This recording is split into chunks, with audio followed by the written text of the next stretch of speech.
Salut les pantouilleurs, bienvenue dans cette nouvelle vidéo de peinture pendant laquelle je vais vous présenter une recette de cuir. Vous l'avez vu sur la bannière, aujourd'hui on va donc se peindre le cuir de Barnim, ce gros garde ventripotent édité par Oxycat Games. J'ai déjà fait des tests à l'arrière et ça me plaît bien, donc j'ai gardé le bidou pour tourner ce petit tuto. Avant tout, je tiens à remercier du fond du cœur Hugo de chez Oxycat Games qui m'a envoyé ce pitou pour que je puisse faire des petits tutos dessus. Si vous ne connaissez pas encore Oxycat Games, c'est une entreprise française qui a déjà développé le jeu Kaeris, donc d'où est sorti Barnim, et qui développe, à l'heure où je tourne cette vidéo, le jeu Holomok, qui est plutôt dans un univers steampunk. Je vous mets les liens dans la description de cette vidéo, lien vers le shop d'Oxycat Games et lien vers la page Facebook d'Oxycat Games si vous voulez voir ce que fait cette très très bonne entreprise française. Barnim, vous allez le revoir pas mal dans les semaines à venir parce que j'ai prévu donc aujourd'hui le cuir. Très bientôt ce sera le petit drapé qui est là-haut.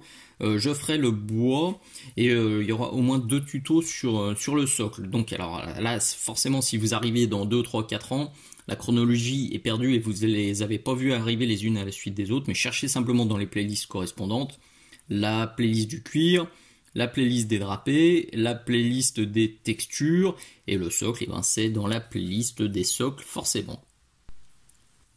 C'est une recette qui est assez longuette, là on est plus sur de la figurine d'expo, je suis pas sur du jeu, j'ai vraiment envie de faire un cuir bien chiadé, donc là j'ai les pots sous les yeux, il y en a 1, 2, 3, 4, 5, 6, 7, ouais on est à 7 pots de peinture, donc on va vite se lancer, et puis je vais essayer de dérouler.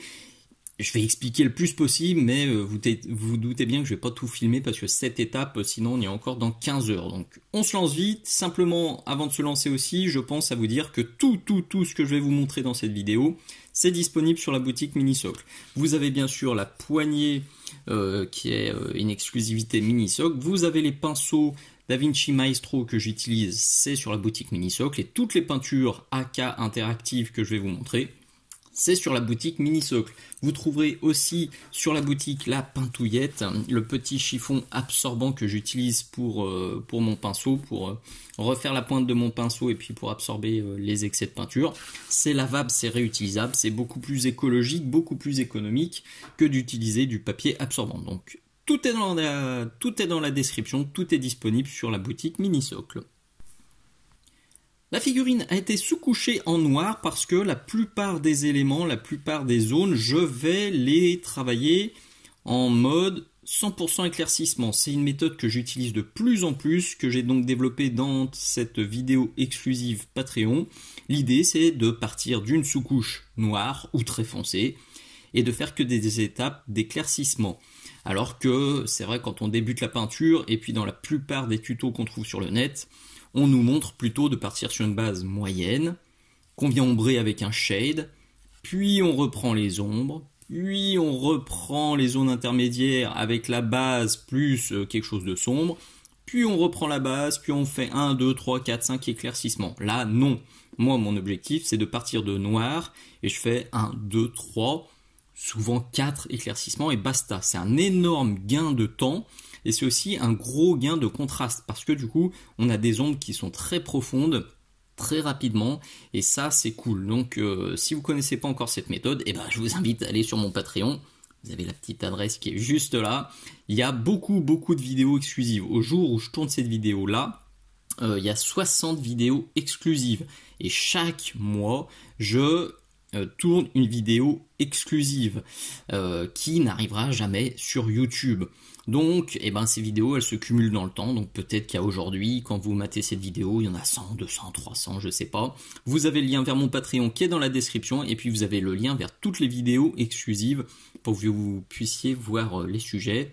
Il y en a beaucoup et ils sont, je vous garantis, très intéressants parce que c'est les abonnés qui votent pour leurs vidéos exclusives. Donc, forcément, ils sont pas fous. Ils prennent les sujets les plus intéressants. La première étape, elle va consister à appliquer du Dark Brown de chez Akai. Il est juste là sur la palette. Je vais pas le mettre de manière uniforme. Je vais pas faire un aplat uniforme.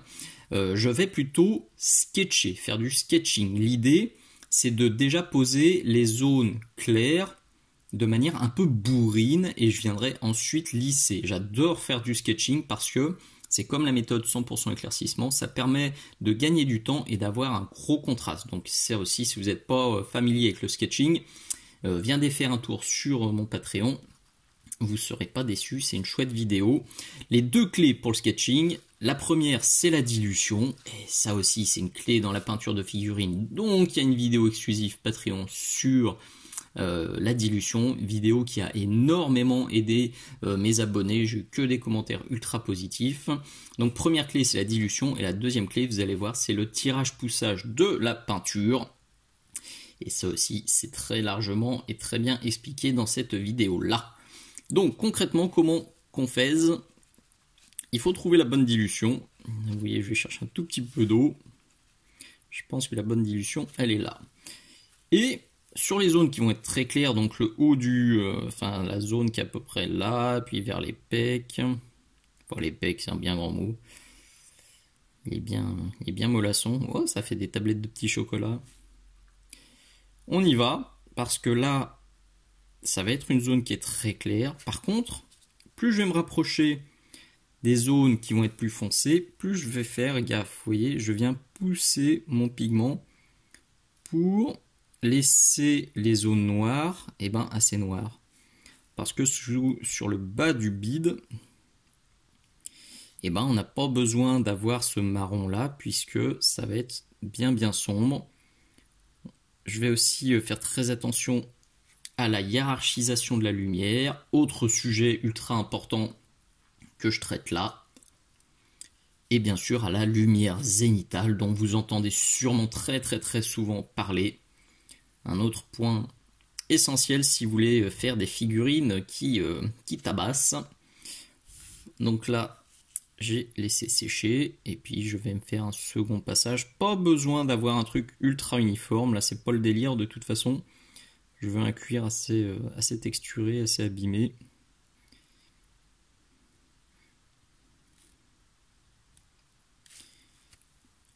Et le sketching c'est ça.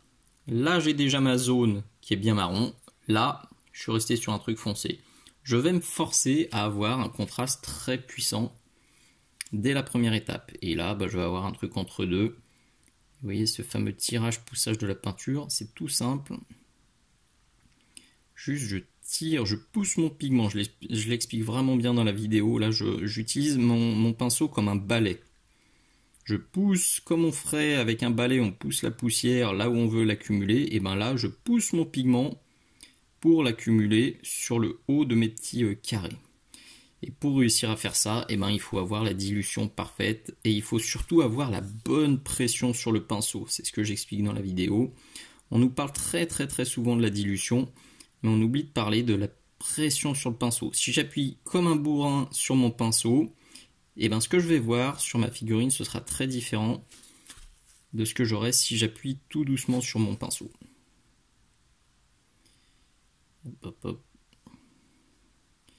Voilà, j'en filme pas plus de toute façon. Là, je vais peut-être refaire un passage et on sera OK pour l'étape suivante.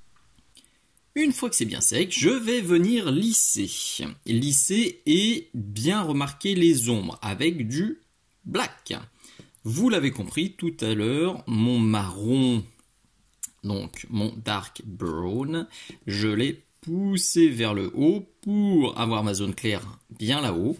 Donc là, mon noir, je vais le repasser entre chaque croisillon et je vais le tirer vers moi pour réassombrir le bas du bide et cette zone-là. Et je vais ensuite reprendre mon dark brown pour bien redessiner chaque petit carré et puis pour lisser les zones qui sont pas très jolies. Je vous épargne cette étape qui est pas particulièrement intéressante et on jump directement sur la suite. Vous voyez, c'est pas propre, mais il y a tellement d'étapes qui vont suivre et qui vont lisser qu'il n'y a pas besoin de se prendre plus la tête sur cette recette-là. Seconde étape, je vais utiliser un shade de chez AK, le Black Knight, et je vais tout inonder, je vais en tartiner de partout. J'utilise plus que les shades de chez AK depuis de nombreux mois maintenant, parce que à l'heure où je tourne cette vidéo, c'est les seuls du marché qui, une fois secs, ont un rendu très mat. Ceux des autres marques, c'est satiné, voire super brillant, et je déteste les ombres brillantes. Donc maintenant, j'utilise plus que ça. Maintenant, peut-être que dans 6 mois, les shades des autres marques seront aussi bien mat, j'en sais rien du tout. En tout cas, moi, j'utilise plus que les AK et j'en suis particulièrement content. C'est une sorte de la vie qui est noire, donc je vais simplement en badigeonner de partout. J'ai récupéré une jolie hiérarchisation de la lumière comme j'aime et comme on peut faire pour bien booster le point focal et pour bien attirer l'attention sur les détails des figurines qu'on veut mettre en évidence. Moi, clairement, le haut de la figurine, je veux qu'il ressorte bien. Donc regardez, sur le bas de la figurine, je descends jusqu'à noir sur une grosse partie de mes petits carreaux. Et ici, c'est 3/4 noir et j'ai juste repris l'arête avec mon dark brown. Alors que sur le haut de ma figurine, et ben le dark brown, il recouvre quasiment intégralement mes petits carreaux. C'est exactement ça, cette histoire de hiérarchisation. C'est se forcer à faire le bas de la figurine plus foncé, beaucoup plus foncé que le haut de la figurine. Ou si le détail que vous voulez mettre en évidence, il est sur la gauche de la figurine, et ben vous faites le côté gauche de la figurine beaucoup plus clair que le côté droit. Attention, c'est inversé. Là, je suis à gauche, mais c'est le côté droit de la figurine. Mais vous avez compris l'idée. C'est vraiment faire plus clair ce que vous voulez mettre en évidence pour attirer le regard, pour guider le regard de la personne qui va regarder votre pitou là où vous voulez. Et pour intensifier ça, eh ben je sors maintenant du Mud Brown qui va me servir sur les carreaux qui sont à peu près là uniquement à éclaircir les arêtes, tout ce qui est en dessous, alors que sur tout ce qui se passe au-dessus, eh ben ça va être un bon tiers d'éclaircissement que je vais faire avec ce Mud Brown, que je vais diluer légèrement, très légèrement, parce que celui-ci est déjà assez dilué. Et je vais venir... Alors, le focus n'est pas terrible, la figurine est assez balèze, j'avoue que je galère un tout petit peu là, pour filmer ce cuir. Vous voyez, je viens pousser mon Mud Brown en partant à peu près 2 tiers bas sur mes petits carreaux, alors que sur ceux qui sont là, et ben, je vais me choper juste les arêtes. Je vais faire un tout petit peu de texture, un petit peu de entre guillemets battle damage pour donner de la vie à ce cuir. La texture, vous savez que c'est quelque chose que je surkiffe et que j'ai développé dans cette vidéo là. Pour moi, une figurine qui est réaliste, qui est vivante, il lui faut de la texture. Et j'explique bien dans cette vidéo comment faire différents types de textures pour booster le réalisme et pour booster le rendu de vos pitous. Donc là, je vais continuer tranquillement. Je monte mes lumières sur les carreaux du haut et je chope les arêtes sur les carreaux du bas. Là, j'ai sorti un bon pinceau avec une très bonne pointe. C'est un Da Vinci Maestro. C'est un taille 0 parce que les détails sont petits et je vais pouvoir faire tranquillement ce petit cuir côtelé jusqu'à la prochaine étape.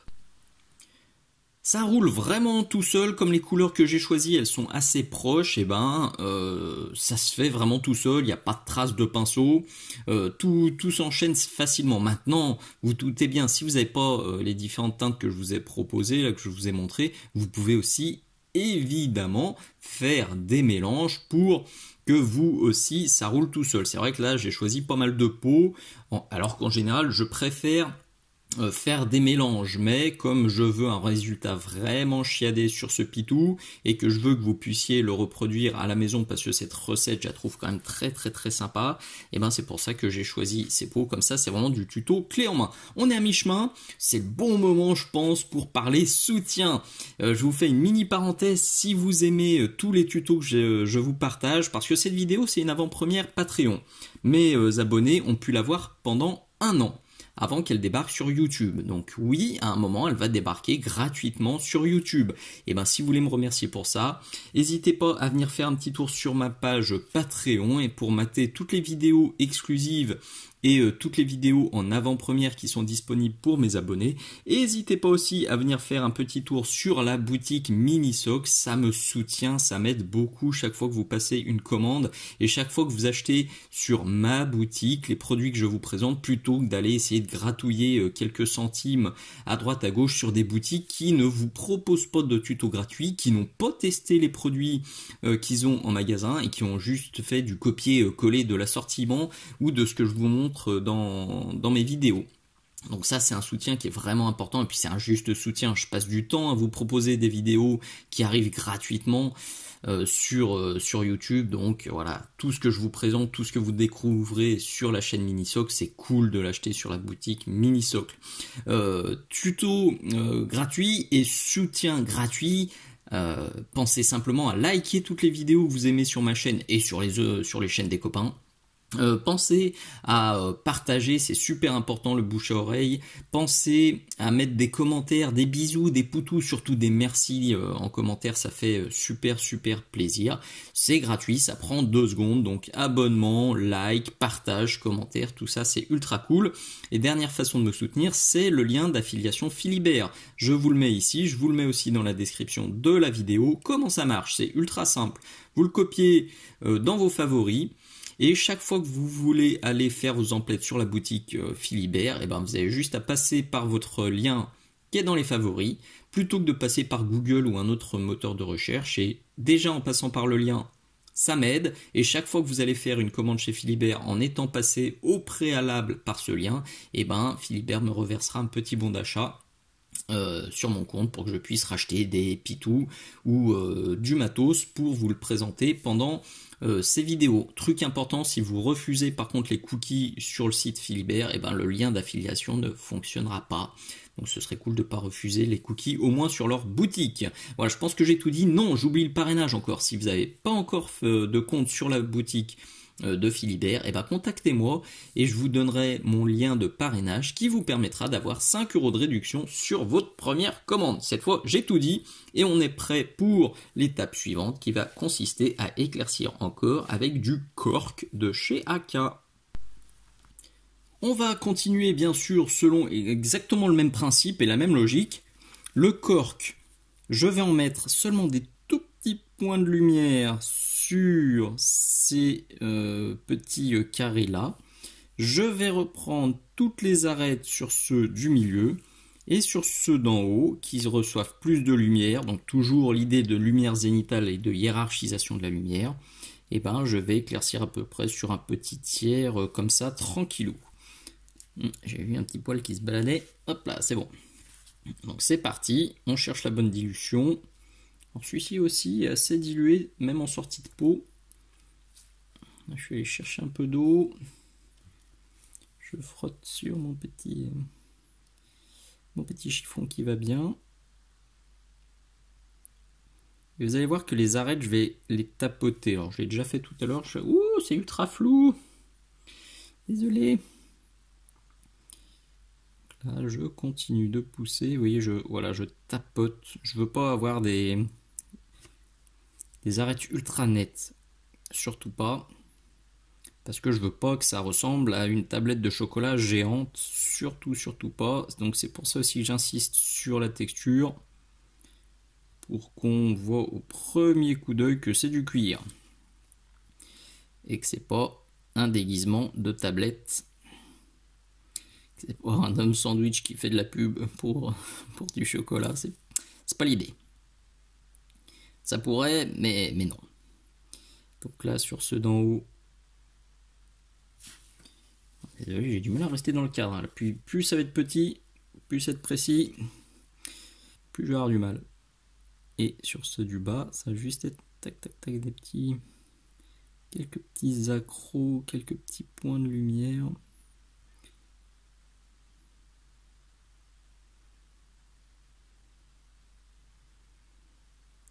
Là. Je pense que ça va être assez difficile de récupérer exactement ce que j'avais derrière, c'est confirmé. Je suis un peu en PLS parce que l'essai à l'arrière, je l'ai fait hier soir. Je suis parti un peu freestyle. J'utilise exactement les mêmes couleurs, mais je sais qu'à plusieurs reprises, j'ai joué avec les nuances, j'ai fait des allers-retours, j'ai repassé des glacis là où ça me plaisait pas. Et ça, eh ben, c'est pas très malin. C'est un peu l'inconvénient quand on tourne des tutos. Je me sentais pas hier soir de tourner le tuto. Donc j'ai avancé freestyle sur l'arrière. Et ben le risque quand on fait ça, c'est que sur une autre zone, parfois c'est un peu difficile de retrouver le même rendu. Ça, bienvenue dans les coulisses des youtubeurs. Allez, vous voyez, c'est vraiment tout simple à faire. Je vais juste essayer de faire ça le plus lisse et le plus joli possible avant les prochaines étapes. Ça commence à être bien sexy et je vais pousser encore mes lumières avec du Light Earth. Là, vraiment, pour le coup, ça va être uniquement sur le haut. C'est vraiment flagrant, là, sur l'arrière, vous voyez, c'est ces arêtes-là, ces petits accros, là. Et sur le bas, il n'y en a pas du tout. C'est uniquement là où la lumière tape un max. Donc là, je vais me taire, je vais essayer de me caler. Je vais essayer de caler le focus sur la caméra. Merci Josiane. Alors.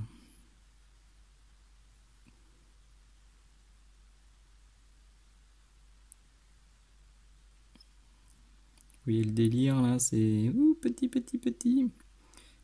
Ça s'apparente presque à du métal non métallique. Là, je veux vraiment faire ressortir un max ces arêtes.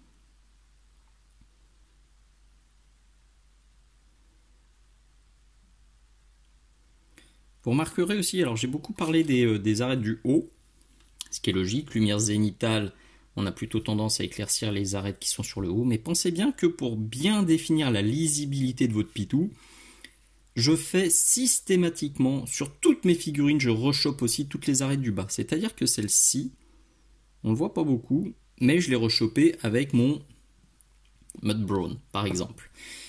Et si je ne l'avais pas fait, eh ben cette zone-là elle serait beaucoup plus floue. Alors que en refaisant ça, eh ben mon carré là il est super bien défini. Donc évidemment je ne l'aurais pas fait avec le cork ou je ne le ferai pas avec le Light Earth, sinon je vais flinguer ma lumière zénitale. Mais pensez à reprendre toutes vos arêtes saillantes, même celles qui sont tout en bas, pour bien booster la lisibilité de votre figurine. C'est ultra important. D'ailleurs, je vais bientôt proposer un sujet là-dessus à mes abonnés Patreon parce que je me suis noté 5 astuces, bravo pour la liaison, 5 astuces pour booster la lisibilité des figurines et pour vraiment les rendre, pour passer de ouais, c'est joli à waouh, ça envoie du steak. Ok, vous comprenez le principe. Il n'y a plus qu'à faire ça sur tous mes petits carrés de chocolat en haut. On pourrait parfaitement s'arrêter là, mais vous me connaissez, j'aime la texture, mais j'aime aussi énormément les nuances. Pour moi, les nuances, c'est ultra important pour nos petits pitous, parce que ça donne aussi de la vie à nos figurines, et surtout ça va différencier vos figurines des figurines des copains. Il y a un copain, s'il fait un très joli vert, bien vert, et que vous aussi vous savez faire du vert, mais avec des petites nuances de violet, ou des petites nuances de bleu, ou des petites nuances de marron, je vous garantis, c'est vrai à 100%, que votre vert sera beaucoup plus sexy que son vert à lui, et vous aurez un effet waouh beaucoup plus facilement. Évidemment, si les nuances sont bien appliquées et sont bien faites. Si vous posez une grosse bouse violette en plein milieu de votre vert, non, c'est pas vrai, je retire ce que je viens de dire. Mais si c'est bien fait, vraiment les nuances ça apporte un vrai plus, et on passe, c'est typiquement ce genre de truc que je vois avec mes élèves, que ce soit en présentiel ou en distanciel. Les nuances permettent de faire un level up qui est vraiment impressionnant, sur les carnations, sur les cuirs, sur les armures, sur tout, sur les drapés, ça change totalement le rendu final. Et même si on les voit pas forcément, même si je le dis dans dans la vidéo exclusive, la Patreon, les nuances, c'est comme un assaisonnement bien fait. Quand c'est bien fait, l'assaisonnement, parfois on le sent même pas. Mais quand il n'y a pas cet assaisonnement, eh ben ça choque. On se dit, ah, il manque un truc. Eh ben vraiment, les nuances, c'est pareil pour moi. Pour moi, quand il y a une belle figurine, techniquement elle est parfaite, mais il n'y a aucune nuance, je dis, eh ben c'est beau, mais il manque un truc. Donc, pour bien faire, il faut trouver là aussi la bonne dilution. On est sur un truc très dilué. En tout cas, c'est ma façon de poser les nuances. Je préfère faire un truc ultra dilué comme vous le voyez là. On est presque sur de l'eau de rinçage, presque l'eau dans mon gobelet, elle est plus pigmentée que ce que je viens de faire. Mais en fait, je préfère les faire progressivement, mes nuances. C'est-à-dire, premier passage, franchement, en général, on voit rien. Deuxième passage, ça commence à venir. Troisième passage, là où c'est bien appliqué, là où c'est bien concentré, ça commence à être vraiment joli à l'œil. Quatrième passage, s'il faut encore le pousser. Vraiment, je bâtis mes nuances comme ça. Je préfère y passer du temps, le faire progressivement, plutôt que de faire une grosse bouse qu'on voit et que je vais devoir gommer. Donc, pour les nuances de cuir, normalement, je pars sur un vert. Un vert assez désaturé, ça pourrait être, hop là, par exemple, ça là, du Russian Green que j'ai sous la main, ou ça, du German Field Grey. Sauf que ma figurine, donc le pantalon va être vert, la veste va être verte, donc je me suis dit, encore du vert, franchement, il y a un moment, ça va faire géant vert, ça va pas. Donc je suis parti sur du Dark Sea Blue de chez Aka, et du Basalt Grey aussi de chez Aka, que je vais tirer, pousser dans mes ombres. On le voit ici, vous voyez, on les voit apparaître ici, et le Basalt Grey, alors il n'est pas ultra flagrant le Basalt Grey, on le voit ici, moi l'œil je le vois, j'avoue que sur la caméra je le vois pas. Donc je vais appliquer ça tranquillement, alors notamment entre mes croisillons, comme ça, pas de partout, hein. Le but du jeu c'est pas que ça vire tout au bleu, je choisis, voilà, cette zone là, j'en mettre un peu là, mettre un peu là-haut, ici, j'ose même pas regarder le retour caméra, oh j'allais dire ça doit être ultra flou, mais pas tant que ça, je pense que j'ai fait pire pendant ce tuto. Donc premier passage, comme promis, on voit que dalle. Deuxième passage, ça va commencer à apparaître, troisième passage, ce sera flagrant, et une fois que j'aimerais bien, et ben j'arrêterai. Je peux aussi, par endroit, vous voyez, choper un carreau, et venir mettre un petit peu de bleu dessus. C'est un glacis ultra dilué, donc ça va pas me flinguer la couleur, mais ça va lui donner une petite variation de teinte agréable. Par contre, si vous faites ça, vous serez obligé de reprendre les arêtes avec votre cork ou avec votre Light Earth, donc qui était le dernier éclaircissement.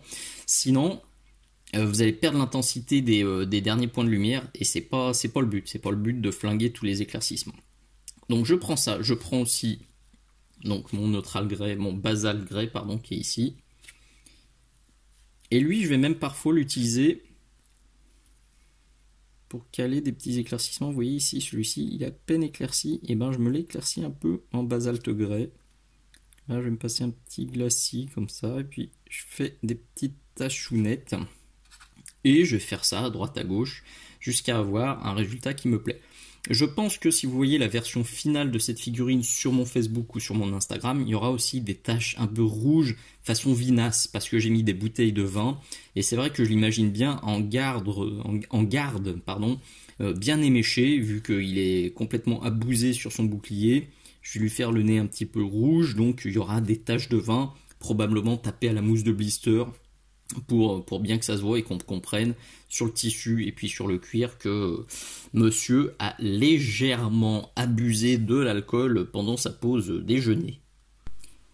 Et voilà le résultat final. J'ai rajouté quelques ultimes nuances de turquoise pour booster encore le rendu, parce que le bleu foncé je l'adore, il marche très bien, mais à certains endroits vous voyez ici par exemple, eh bien, il y a un tout petit peu de turquoise, des mini points. Faites bien gaffe quand vous utilisez quelque chose d'aussi punchy, c'est un coup à tout ruiner. Mais quand on y va très dilué et c'est sur des toutes petites zones, en général, on se foire pas. Et personnellement, le rendu me va très bien. Derrière, c'est un tout petit peu plus texturé, un tout petit peu plus fin que devant. Donc je vais juste peaufiner encore quelques petites minutes. Et globalement, on est quand même très proche. Donc je suis super satisfait, content d'avoir réussi à rechoper. Et ce rendu me plaît très bien. J'espère que cette recette vous plaira, qu'elle vous sera utile. Et qu'elle vous permettra de faire des jolis cuirs. Pas de panique, je le redis, si vous n'avez pas exactement les mêmes teintes que moi, c'est quelque chose que je dis très souvent à mes élèves et que j'évoque aussi dans cette vidéo-là. C'est pas grave si vous n'avez pas les mêmes teintes que moi. Essayez de faire quelque chose d'assez approchant, mais surtout ne vous focalisez pas pour avoir exactement la même chose que ce que vous avez vu sur ma chaîne ou sur d'autres chaînes, parce que c'est un coup à devenir dingo et à perdre le plaisir qu'on a à peindre. Parce que peut-être que votre écran n'est pas réglé comme le mien et que du coup, le marron ou le cuir que vous trouvez absolument splendide de cette couleur, eh ben, en réalité, il n'est pas exactement comme ça. Peut-être que vous allez acheter les mêmes pots, mais que entre-temps, le fournisseur, AK, ou un autre fournisseur, aura légèrement changé la quantité de pigment dans la bouteille. Et la couleur, même si vous avez acheté exactement la même, ce sera pas parfaitement la même que moi, et ce sera juste impossible d'avoir parfaitement le même rendu. Donc, je le dis très très souvent ça aussi, mes tutos, c'est des sortes de tuteurs sur des plantes. Je suis là pour vous guider, ou c'est les petites roulettes, vous savez, sur le vélo. J'essaye de vous guider, de vous pousser aux fesses pour que vous sortiez vos pinceaux et que vous peigniez, mais surtout, l'essentiel, c'est de trouver vos propres recettes et de prendre du plaisir à peindre. C'est ça le plus important. Truc important aussi, et ça aussi je le dis très très souvent à mes élèves, et j'en avais parlé dans cet autre tuto essentiel, notez vos recettes. Et c'est c'est essentiel, parce que vous voyez cette recette là, elle me plaît, je la note, et la prochaine fois que je voudrais un joli cuir, et ben j'aurai juste à ressortir mon petit cahier. Ça fait plus de 10 ans que je note mes recettes, ça va faire même 15 ans je crois, et ben très souvent je retourne piocher dans mon cahier, dans mes cahiers, puisque j'en suis au deuxième, et je regarde comment j'avais fait ci, comment j'avais fait ça, et j'essaye de bidouiller, même si j'ai plus les pots, ou si entre temps les pots ont séché, et ben c'est des très bons guides pour gagner du temps, et pour faire des recettes, pour faire des teintes, pour retrouver des teintes qui vous avaient beaucoup plu à l'époque et dont vous avez totalement oublié le cheminement 10, 15, 20 ans après. Un immense merci à toi d'être allé jusqu'au bout de cette vidéo. Merci aussi du fond du cœur à tous ceux qui viennent me soutenir sur Patreon, à tous ceux qui viennent aider la boutique Minisocle en cette période ultra compliquée. Merci à tous ceux qui like, merci à tous ceux qui commentent, merci à tous ceux qui parlent de Minisocle aux copains. C'est clairement grâce à vous et pour vous que je continue. Que je continue à faire du contenu, que ce soit pour Patreon, mais aussi du contenu gratuit sur YouTube. Je le rappelle, YouTube ne me rapporte pas le moindre centime, zéro. Ma chaîne n'est pas monétisée, donc sur YouTube, je gagne rien, de rien, de rien, de rien. Et même si on me dit très fréquemment, oui, bah, c'est quand même une bonne pub pour la boutique, le taux de clic, je crois que c'est un viewer sur 1000 qui clique sur ma page Patreon et ou sur la boutique. Donc non, la meilleure pub pour la boutique et pour Patreon, et ben c'est tous les peintres et tous les hobbyistes qui sont ultra satisfaits du contenu et du service, du contenu de la page Patreon et du service et des produits de la boutique Minisocle et qui en parlent aux copains. C'est clairement le bouche à oreille qui m'aide à survivre. Donc pensez-y s'il vous plaît, chaque fois que vous voyez des copains, chaque fois qu'ils vous demandent comment vous avez fait cette recette ou comment vous avez fait ce socle, ou est-ce que vous avez trouvé ce pinceau qui déchire ou ce pot de peinture qui déchire, pensez à leur parler de Minisocle et je serai là encore dans 15, 20, 30, 40 ans peut-être. Allez, des bises, à très bientôt, ciao ciao.